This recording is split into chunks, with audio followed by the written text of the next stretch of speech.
In this video, we're going to learn how to use a reference unit to gauge proportion, scale, and voids or spacing between objects.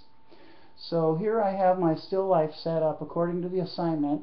Got a tall can, got sort of a medium tall one, and I got a low flat one here. I've done an intuitive gesture. I've looked it over and just think that it's pretty good right now. So I don't want to make it, I don't need to do any intuitive changes to it. But I could if I saw anything that I thought was very wrong. So what I'm going to do now is take a unit of reference and check proportions of each object, and we'll start with the tall can. So let's go out here to the actual object, and you'll see that I'm finding my unit of reference this way. I've got the tip of the pencil lined up with one side of the object, and my thumb, as I slide it along the pencil, have it lined up with the other. So there's my unit of reference. And I want to keep my thumb right at that spot. I don't want it to allow it to move along the pencil as I'm checking other dimensions. So there's my unit of reference. That's one width. Let's compare that to the height of the can. I'm lining my thumb up at the very bottom of the object, taking a note of where the tip of the pencil is, and then sliding my thumb right up there. So I've gone up to the second unit now, and I'm going up to a third. So we can see that the proportions of this tall can are about 1 to 3, slightly under. Let's check the proportions here in our drawing.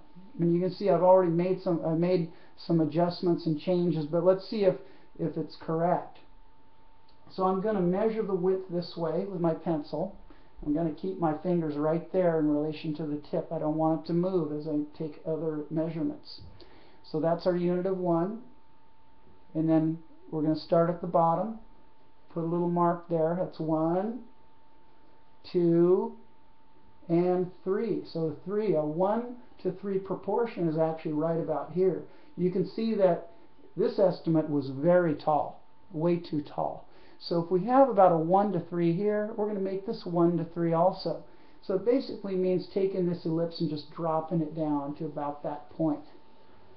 So there's one example of checking proportions with a unit of reference. Let's go to the next object. We'll sight out here in the real world.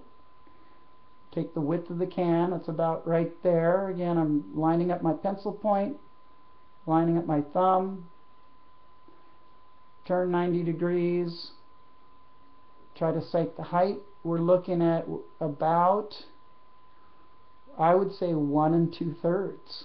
In other words, if we have 1 unit this way, we have about 1 2/3 that way.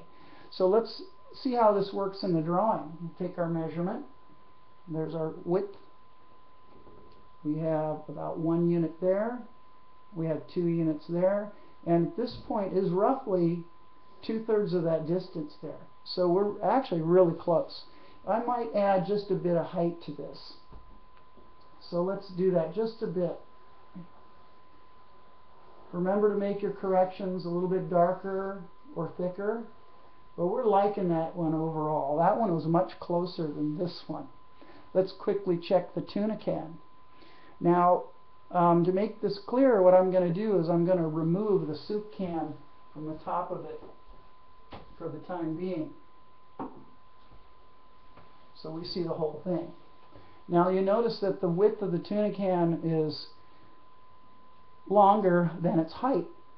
So I recommend that you go and gauge the height first, the narrower dimension. So what we're going to do is we're going to line it up. I'm taking the total visual height. It includes the top, which appears as an ellipse, and the body of the can. So that's our unit of 1 in this case.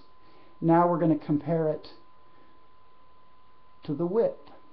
And we have, look at how close we are. We're about a 1 to 1 relationship, but we're actually about 1 to 1 1/4.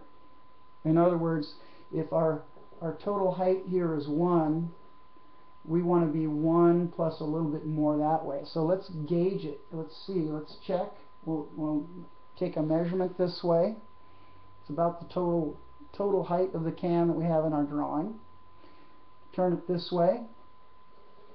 Make a little mark, and you can see that, yeah, we definitely have, you know, a little bit extra here, maybe about 1/4. You know, I think it could go a little bit wider actually as I look at it. So I'm actually going to add a little bit on this side and a little bit on that side, and that's going to mean increasing the length